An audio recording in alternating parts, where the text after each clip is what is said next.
Stage 4 మోకాళ్ల అరుగుదలకి నొప్పి లేకుండా కీళ్ల మార్పిడి ఆపరేషన్ చేయబడును. Doctor Ramesh Gajula, endoscopic spine ortho surgeon and pain physician, panacea spine pain ortho and sleep centre, Uppal, Hyderabad. అందరికీ నమస్కారం. మనందరికీ తెలిసినటువంటి విషయమే. ఇప్పుడు మెంతా తుఫాన్ అనేది మన రాష్ట్రాన్ని తాకినటువంటి సందర్భంలో, ముఖ్యంగా మన ఇచ్చాపురం నియోజకవర్గంలో మహేంద్ర తనయ పరివాహక ప్రాంతమైనటువంటి పైడిగాం కానీ, అలాగే ఇక్కడ ఉన్నటువంటి బాహుద పరివాహక ప్రాంతంలో ఇచ్చాపురం మండలంలో కానీ అనేక రకమైనటువంటి సమస్యలు అనేవి మనం చూడటం జరిగింది. ముఖ్యంగా ఏంటంటే ఒరిస్సా గవర్నమెంట్ వాళ్ళు మనకి పూర్తి సమాచారం ఇవ్వకుండానే వాళ్ళు అక్కడ గేట్లు లిఫ్ట్ చేయడం వల్ల వరద ప్రత్యేకంగా ఏంటంటే నిన్న రాత్రి 1 గంట 2 గంటల వరకు కూడా దాదాపు 51,000 క్యూసెక్ల వాటర్ అనేది రిలీజ్ చేయడం జరిగింది. దానివల్ల కొన్ని విలేజెస్ పర్టికులర్గా బిర్లంగి కానీ, జగన్నాథపురం కానీ, లేకపోతే ఇన్నిస్పేట లాంటి గ్రామాలు బాగా ముంపుకు గురైనటువంటి పరిస్థితి ఉంది. అయితే మీ అందరికీ తెలుసు, గతంలో ఏ రకమైనటువంటి పరిస్థితులు ఉన్నా చంద్రబాబు నాయుడు గారి అధ్యక్షతన ఎప్పుడు కూడా ఇటువంటి సందర్భాల్లో ప్రమాదం సంభవించినటువంటి సందర్భాల్లో ఆయన రియాక్ట్ అయినటువంటి తీరు మన అందరం కూడా చూసాం. ఇది 1999 వచ్చినటువంటి సూపర్ సైక్లోన్ కానీ, దాని తర్వాత వచ్చినటువంటి ఫైలిన్ కానీ, ఎక్కడో వైజాగ్లో వచ్చినటువంటి హుదూద్ కానీ, నిన్న మొన్న ఈ నియోజకవర్గాన్ని తాకినటువంటి తిత్లీ తుఫాన్ వరకు చంద్రబాబు నాయుడు గారు ఏ రకమైనటువంటి డిజాస్టర్ మేనేజ్మెంట్ చేస్తారో మనందరం కూడా తెలుసు. ప్రత్యేకంగా ఈరోజు మా అందరికీ కూడా ఆయన డైరెక్షన్స్ ఇచ్చారు. ఎప్పటికప్పుడు వీడియో కాన్ఫరెన్సెస్, టెలికాన్ఫరెన్సెస్ తీసుకుంటున్నారు. ఎప్పటికప్పుడు తుఫాన్ తాలూకా ప్రభావం, దాని తాలూకా తీవ్రతను మాకు తెలియజేస్తూనే ఉన్నారు. ముఖ్యంగా ఏంటి అని అంటే మన ఇచ్చాపురం మండలంకి వచ్చేటప్పుడు ప్రధానంగా మనకు ఉన్నటువంటి ఈ బాహుదా మీద ఉన్నటువంటి 11 ఓపెన్ హెడ్ ఛానల్స్ ఏవైతే ఉన్నాయో, ఈ ఓపెన్ హెడ్ ఛానల్ సరిగా లేకపోవడం కానీ ఇతరత్ర సమస్యల వల్ల చాలా వరకు పంట ముంపుకు గురైనటువంటి పరిస్థితి ఉంది. ఇక్కడ ముఖ్యంగా మీరు చూస్తే వ్యవసాయ అధికారులు కూడా ఇప్పుడు ఇక్కడికి వచ్చారు.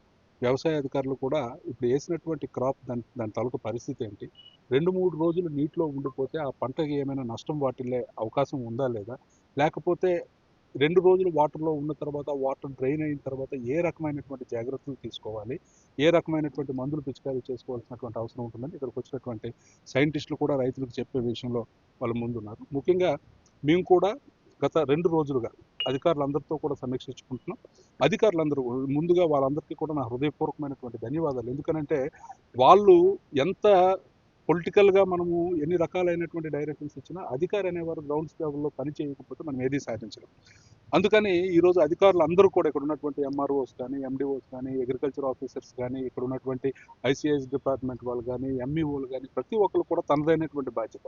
ముఖ్యంగా ఈరోజు గ్రామ సచివాలయంలో ఉన్నటువంటి సిబ్బంది కానీ, ఇక్కడ ఉన్నటువంటి సెక్రటరీస్, విఆర్ఓస్ వరకు అందరూ కూడా స్టేషన్లో ఉండి ఏ రకమైనటువంటి సమస్య కూడా ఉత్పన్నం కాకుండా, ఒకవేళ ఏదైనా అయినా సరే ముందు జాగ్రత్తలు అన్నీ కూడా తీసుకున్నాం. ఉదాహరణకి ఈ మాత్రం కంటిన్యూస్గా వర్షం పడినప్పుడు 30-40 కిలోమీటర్ల స్పీడ్తో గాలి వచ్చినా సరే చెట్లు పడిపోయే ప్రమాదం ఉంటుంది.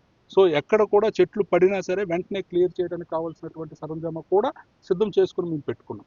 ఎక్కడైనా సరే ఇవాక్యుయేషన్ చేయాలి, అక్కడ రీహాబిలిటేషన్ సెంటర్లో పెట్టాలి అనుకున్నప్పుడు వాళ్ళకి కావాల్సినటువంటి ఆహార పదార్థాల దగ్గర నుంచి అన్నీ కూడా మేము ముందుకుండా ప్రిపేర్ చేసుకుని పెట్టుకున్నాం. ఎలక్ట్రికల్ డిపార్ట్మెంట్ వాళ్ళకి డైరెక్షన్స్ ఇచ్చాం.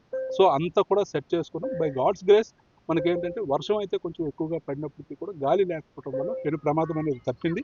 అయినప్పటికీ కూడా రేపటి వరకు కూడా మేము మత్స్యకార సమస్యలు ప్రత్యేకంగా మీరు చూస్తే అక్కడ డొంకూరు వెళ్ళి మేము అందరం కూడా పరిశీలించడం జరిగింది. ఆ డొంకూరులో డ్రై ఫిష్ అనేది ఎండబెట్టుకున్నటువంటి పరిస్థితి, అదంతా కూడా తడిచిపోయి పాడైంది. దాదాపు 25 లక్షల రూపాయల సరుకు ఈరోజు పాడైపోయింది. ఇటువంటి సమస్యలన్నీ కూడా కలెక్టర్ గారి దృష్టికి తీసుకుని వెళ్ళాం.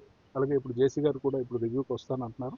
ఒకసారి అంతా రివ్యూ చేసుకుంటూ ఇక్కడ ఉన్నటువంటి వ్యవసాయ అధికారులు కూడా ఎప్పటికప్పుడు పరిస్థితి సమీక్షించుకుంటారు. ముఖ్యంగా ఏంటంటే కాన్ఫ్లుయెన్స్ పాయింట్స్, మనకు సముద్రము నది కలిసినటువంటి కాన్ఫ్లుయెన్స్ పాయింట్ దగ్గర ఆటు పోటు ఉన్నప్పుడు, మ్యాటర్లు వేసినప్పుడు వాటర్ అనేది రిసీడ్ అవ్వడానికి కొంత టైం పెట్టినప్పుడు పంట ఎక్కువ కాలం మనకి నీటిలో ఉండిపోవాల్సినటువంటి పరిస్థితి వస్తుంది. అందుకని ఇప్పుడు డొంకూరు దగ్గర ఉన్నటువంటి కాన్ఫరెన్స్ పాయింట్ కూడా ఎండిఓ గారికి డైరెక్షన్స్ ఇచ్చి తొందరగా డొంకూరు దగ్గర కాన్ఫరెన్స్ పాయింట్ ఓపెన్ చేసేస్తే అక్కడ నుంచి వాటర్ కానీ రిసీడ్ అయిపోతే ఖచ్చితంగా మనకి వితిన్ నో టైం, ఎందుకంటే మీరు చూస్తే నిన్న రాత్రి వరకు 51,000 క్యూసెక్లు ఉన్నటువంటి వరద ప్రవాహం తెల్లవారు 10 గంటలప్పటికీ 40,000కి వచ్చింది. సో వాటర్ తొందరగా రిసీవ్ అవుతుంది కాబట్టి పెను ప్రమాదం అయితే ఉండదు అనే ఒక నమ్మకం అయితే ఉంది. ఖచ్చితంగా సమీక్ష అయితే ఎప్పటికప్పుడు అధికారులు అందరూ కూడా ఇంకా ఫీల్డ్లో ఉన్నారు.